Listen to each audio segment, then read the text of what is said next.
Greetings, friends. Welcome to the Eldritch Grimoire. Today's episode, Chapter 6, mirrors the previous chapter, exploring the spiritual and psychological bases for the destruction of Kylo Ren by Ben Solo. That is, this episode explores the arc of Ben Solo's psyche in the Sequel Trilogy, leading to the final resolution of his continual id-ego conflict in the death of Kylo, as Ben's ego attains an ultimate, albeit short-lived, victory. Accordingly, Chapter 5 is essential viewing before moving through this episode. It elaborates how and why Kylo Ren personifies the conflict inherent in Ben Solo's unresolved Oedipus complex, a conflict made manifest in the actions of his id, or shadow, which chaotically and naturally expresses itself through the dark side while ceaselessly oppressing his ego. This places Kylo Ren in a perpetual and unresolved state of chaos, a kind of id-driven stasis. This is a painful, unending neurosis of adolescent becoming without a path or an end. Hence, just as Ben's lack of self-identification with a masculine role model as an infant, his father in particular, ultimately gave rise to the conflict that birthed Kylo, so does Darth Vader, or at least Kylo Ren's conception of his paternal grandfather, become a new source of jealousy and self-identification, a kind of external, faux superego. At some still undefined point, Kylo thus obtained the charred remains of Darth Vader's helmet, imagining it a conduit for conversing with his grandfather's ghost, which was, akin to all the shadowy voices Ben ever heard in his head, always Palpatine. Ignorant of this manipulation, Kylo's helmet therefore functioned not only as an emblem of his leadership as Master of the Knights of Ren, but also as a kind of mask of unearned adulthood, of a Sith superego that he could never truly understand nor embody. Accordingly, behind his mask and its mechanical vocabulator, Kylo Ren could imagine himself to be more than a rage-driven man-child, to be the true heir to the Mortis ex machina, Darth Vader. Indeed, across many cultures, similar masks are fundamental in coming-of-age rituals, in crossing the final threshold between adolescent becoming and adult being. The boys are brought up to be in fear of the masks that the men wear in their rituals. These are the gods. These are the personifications of the powers that structure the society.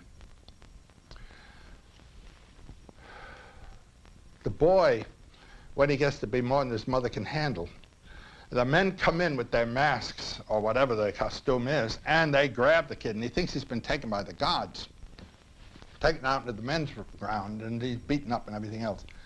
But then there, in New Guinea, there's a wonderful, wonderful event where this poor kid has to stand up and fight a man with a mask.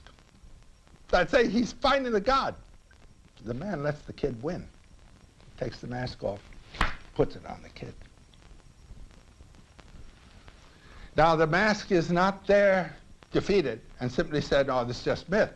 It said the mask represents the power that is shaping the society and has shaped you, and now you are a representative of that power. That's a big story. In reality, however, this function of Kylo's mask as dark side superego was simply cosplay. By assuming the mantle of Ren, Kylo had committed himself to a deficient understanding of the dark side that perfectly expressed his id, his nihilistic shadow, i.e., as a vehicle for chaos and adolescent wish fulfillment. In 34 ABY, when The Force Awakens opens, Kylo Ren is 29 years old, having served under Snoke and led the Knights of Ren for 6 years since his transformation from Ben. In this interim, Kylo had become a crucial component in the First Order, ranking among its top leaders, a position that he was first appointed to by Snoke, but which he had earned through his seemingly impossible actions in the eyes of both the ex-Imperial officers and the much younger, forcibly conscripted, First Order officer corps. Indeed, although far from a Sith, amid Luke Skywalker's self-imposed exile, until he encountered the scavenger Rey, Kylo had no equal or superior in the Force beyond Snoke, following the destruction of the new Jedi Temple. Hungering for constant validation to account for his inability to ever obtain it from his parents, Kylo's id fed on this violence for the sake of violence and killing, for killing's sake. Fortuitously, this impetus perfectly aligned with the First Order's goals of galactic dominance and Snoke's intended use of Kylo Ren as an unstoppable fist of carnage. Nevertheless, although fully cognizant of the First Order's ethos, goals, norms, and functions, lacking any superego, Kylo neither internalized nor valued these. Hence, all that kept Kylo from killing his peers on a whim, from smashing these new toys, Armitage Hux foremost among them, was his fear of Snoke's reprisals for doing so. So long as the First Order's goals aligned with his own, Kylo was content to fulfill them, albeit in his own way. During this period, on a psychological level, Kylo Ren remained fixed in a perpetual state of agony, his id-ego conflict, his unresolved Oedipus complex. At some point, Snoke attempted to rectify this on Dagobah, forcing Kylo to leave his mask of adulthood behind and confront his unresolved family issues in a familiar cave from The Empire Strikes Back. Harboring unending hatred toward Luke for ostensibly leading him to destroy the new Jedi Temple and his fellow Padawans, Kylo immediately cut down the apparition of his uncle and former master. This was simply a matter of course, of justified revenge for both Ben and Kylo. In contrast, when confronted by the specters of his parents, Kylo was unable to harm them. Calling him Ben, Fo Leia and Han expressed their love for him, which was all that Ben Solo's tortured ego ever desired. In this instance, Kylo was thus unable to act. His actions were stymied by the continual pull to the light of his ego, of Ben Solo, which pulled them most strongly in the presence of the love of his parents. To convince Snoke of Kylo's victory over Ben, of his id's triumph over his ego, Kylo acted true to form, wantonly destroying the cave, a millennia-old source of self-knowledge and becoming, to hide his shame. Again, it's worth reiterating that as long as Ben Solo's / Kylo Ren's id-ego conflict remained unresolved, he was unable to fulfill the destiny of either persona.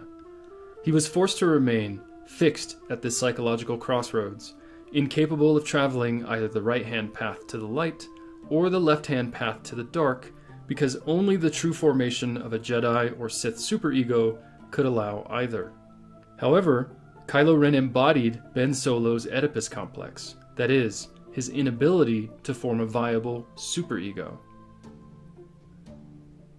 From a mythological perspective, then, the Kylo Ren we encounter at the beginning of the Sequel Trilogy is somewhat akin to the Roman god Janus, the two-faced god of becoming or change. Janus was a deity at once impelled and constricted by his two-faced nature, a god of transitions and consequences, a nexus between left and right, order and chaos, who could never fully experience either because he embodied becoming, i.e., he could never become a complete individual. Accordingly, in contrast to both Anakin Skywalker and Darth Vader, who were driven by the fires of the same Sun-Dragon heart to fundamentally different ends, the engine of Kylo Ren's, i.e., of Ben Solo's id's, rage was his inability to resolve the conflict between these two personas. While his mask may have elided this conflict, his rage was palpable to everyone around him at all times, limited only in the presence of Snoke due to the fear of Kylo's id, not the respect of Ben's ego. Kylo Ren's paradoxical quest for the resolution of Ben Solo's id-ego conflict, and thus the death of Kylo Ren, therefore drives the character's arc throughout the Sequel Trilogy. That is, after 6 years of chaos and bloodshed, a path forward finally opens before Kylo Ren. Two characters are responsible for this, the scavenger Rey and Han Solo. Both Rey and Han are thus explicitly addressed in our initial introduction to Snoke, and both are referred to in the context of Kylo's ongoing attraction to the light. As this and the previous episode of this podcast have clarified, we know that Kylo's oscillation between light and dark throughout the Sequel Trilogy is driven by the shifts in his id-ego conflict that drive his arc. However, Snoke, Lor San Tekka, Ben's parents, and even Luke consistently attribute these to his genetic heritage, whether good or evil.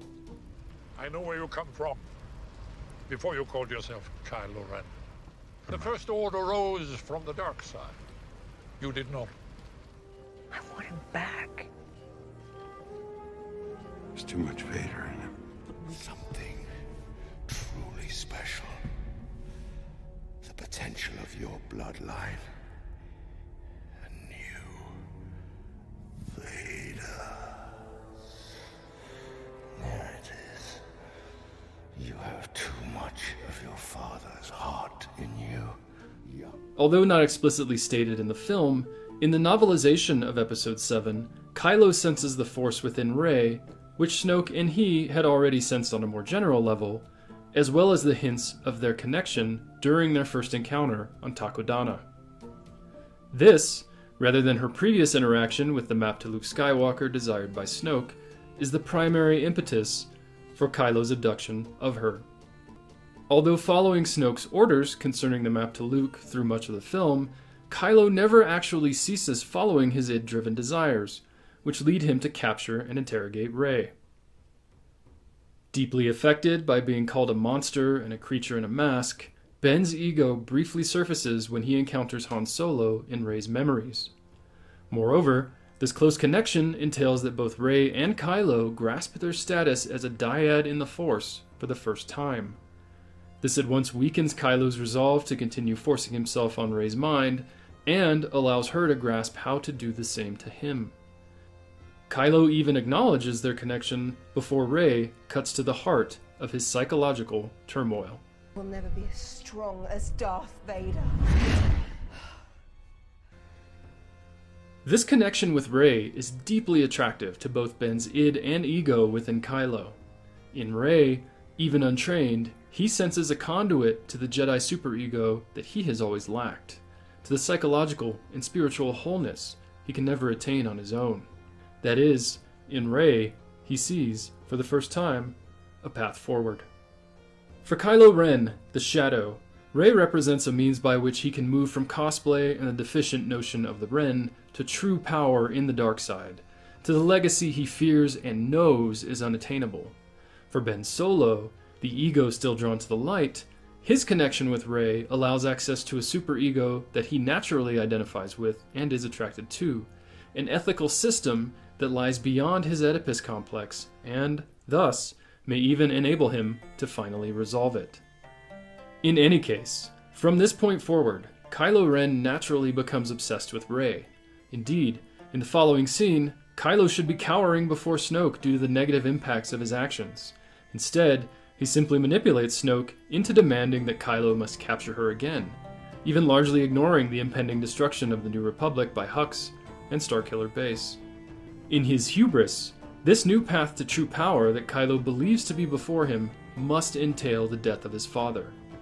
By literally killing Han Solo, Kylo believes that he will finally resolve the id-ego conflict within him, a step toward his galactic dominance with Rey by his side.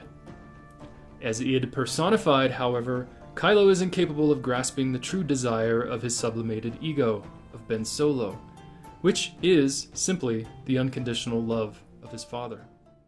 His perceived lack of this love from both Han and Leia was the catalyst of Ben's creation of Kylo Ren. In Adam Driver's superb acting in this scene, we thus somehow witness both the extreme rage of Kylo and the heartbreaking pain of Ben, the temporary triumph of the former symbolized by the looming shadow that eventually fills the scene. Hence, tragically, by killing Han with his own hands, Kylo eliminates the possibility of ever internally resolving Ben Solo's id-ego conflict. Worse, Ben receives the love he always desired from his father even as Kylo kills him, entailing he will never experience it again. Accordingly, this action intensifies Ben's inner conflict to greater heights than ever before. It is this intensity that not only drives Kylo's obsession with Rey, but also increases the separation between id Kylo and ego Ben, symbolized by the scar that she gives him at the end of Episode 7, as well as the literal cleavage in the landscape that separates superego Rey from id Kylo. This is the wound, both figurative and literal, that Snoke refers to in his first interaction with Kylo Ren in Episode 8, and it is this wound that drives Snoke's harsh reprimand of Kylo. Hence, In spite of the path to true power that Kylo believes himself to be on, Snoke is clearly aware of the conflict still raging within him. However, Snoke attributes this to his heart, to his Solo heritage, and to the symbol of his faux adulthood and emblem of his role as a Vader poser that Kylo hides behind, his mask. This reminder of the past 6 years that Kylo has spent in nihilistic, adolescent agony causes him to revert to smashing his toys once again. This time, however, it is the mask that has served him as a faux superego that he destroys in his rage. Because he has found Rey, he no longer needs it. Believing himself now capable of killing Leia on this path, Kylo leads the assault on the Raddus, the lone cruiser in the Resistance fleet. As soon as he connects to Leia in the Force, however, Ben surfaces again. And Kylo realizes he is incapable of killing the one person with whom his ego has always desired such a connection. The remainder of Episode 8 thus represents Kylo's effort to replace his deficient psychological bonds with his parents and their associated traumas with Rey and the power that she offers him. As a dyad in the Force, they experience an immediate and ongoing intimacy that confuses and misleads both of them. Indeed, what Kylo is incapable of perceiving is that within his psyche, Rey and Snoke are simply new incarnations of the mother he can never have and the father he will never be. That is, Kylo Ren, Ben Solo personified id, is Oedipus Tenebri, Oedipus of the Shadow. Since his Oedipus complex is his raison d'etre, like the Roman god Janus, Kylo Ren can never become anything but the conflict between two extremes. For him, progress toward any kind of resolution is simply impossible. All of his chaotic actions lead to the same broken result, but he is doomed to repeat them endlessly, in a kind of perverse amalgamation of Groundhog Day and Fight Club. Following the initial events in The Last Jedi, Kylo can therefore only manifest Ben's Oedipus complex. Believing he is competing with Snoke for the attentions of Rey, Kylo eventually kills Snoke not to dominate the First Order or the galaxy, but to defeat a rival and to impress his would-be possession and companion. Their strength as a dyad enables Kylo to kill Snoke and the pair to defeat his Praetorian Guard. However, as Kylo is incapable of building any true connection beyond selfish possession, his efforts to seduce Rey are oafish at best and toxic at worst. They're filthy junk traders who sold you off for drinking money. In the aftermath of this failure, Kylo assumes the mantle of Supreme Leader of the First Order, not because he desires or is able to effectively lead it, but because his Oedipus complex drives him to take the place of his paternal rival, Snoke, to take jealous ownership of what he could not previously possess. This renders the entire First Order into Kylo's toy box. The rest of his actions in Episode 8 are thus expressions of his intent to destroy the Resistance because it stands between him and his possession of Rey, not because he has any interest in instilling order or actually administering the galaxy as Supreme Leader. Hence, once he perceives Luke to have arrived on Crate, Kylo directs both the First Order forces and Hux, all toys in his Supreme Leader toy box, toward the destruction of this most hated foe in a literal explosion of his infantile rage. Accordingly, in The Rise of Skywalker, although, as we learn, Palpatine has in fact been living in a kind of twilight existence within a rotting clone body for decades on Exegol, once he broadcasts his existence to the galaxy, Kylo Ren must confront this new rival to both his leadership of the First Order and, as he eventually learns, his ultimate possession of Rey. Again, Kylo has no interest in actually leading the First Order, only in continuing to possess it. Well aware that Vader defeated Palpatine previously, Kylo also seeks to selfishly excel his grandfather by killing Palpatine permanently. Kylo's id-driven desires even entail that Palpatine's revelations to him on Exegol, which would likely be devastating for Ben Solo and his broken ego, are meaningless. Boy, I made Snoke.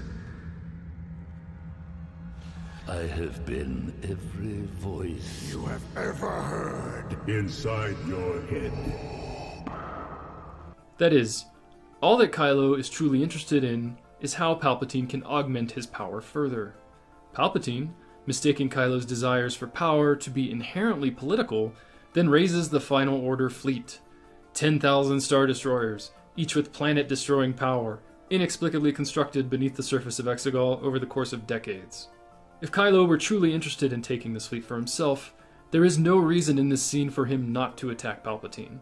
Indeed, we can observe the wheels turning in Kylo's mind as his hopes for Rey's permanent role beside him, i.e. his possession of her, are renewed. Moreover, Palpatine has clearly inserted himself as a new rival to Kylo by seeking to take Rey from him. This perception drives all of Kylo's actions thereafter. Furthermore, as Kylo Ren's path can never be forward but only ever in a flat circle, this immediately impels him to reassemble his mask of faux adulthood, to lead his Lost Boys, his Knights of Ren, toward the same resolution that he can never truly attain. What Kylo was incapable of foreseeing, however, was that the fate of Ben Solo was always to die on Exegol following the final death and defeat of Palpatine. As a result, Kylo Ren's endless, tortured existence of rageful becoming had to be concluded prior to this event, in the final resolution of Ben Solo's id-ego conflict. Specifically, even as he prepares to finally defeat and possess Rey, Kylo Ren is flooded with the unconditional love of his mother, passed to him through her final act in the Force. In this instance, Kylo, for the first time since he was born from the agony of Ben Solo, receives the maternal love and connection that Ben's ego had always desired, but seemingly lacked. Completely unprepared for this, Kylo is initially overwhelmed and subsequently mortally wounded by Rey with his own lightsaber, the very embodiment of the permanent cleavage between id and ego in his psyche. As Kylo Ren sits quietly dying, fundamentally incapable of processing this unfathomable change to his existence, Rey heals him, harnessing their connection as a dyad in the Force. Surrendering part of her own living force to him to ensure he lives, Rey permanently heals both the internal and external scars of Ben Solo. His id-ego conflict finally resolved, Kylo Ren is dead, and Ben Solo is reborn. Nevertheless, to avoid any kind of psychological reversion and finally become a complete individual, a functional adult capable of giving and receiving empathy and love in ways that reflect social mores and norms, Ben Solo must form his own superego. Thus, whether an actual event or a mere delusion, Ben revises his final encounter with and memories of his father Han, enabling him to confront and address both the trauma of his childhood and his own murder of Han. In this scene, we therefore witness the ultimate resolution of Ben Solo's Oedipus complex. Ben's superego is thus finally constructed with the ethics of his parents, his mother's morality in particular. Furthermore, it is based not only on the unconditional love he feels from his parents, but also the unconditional love he feels toward them.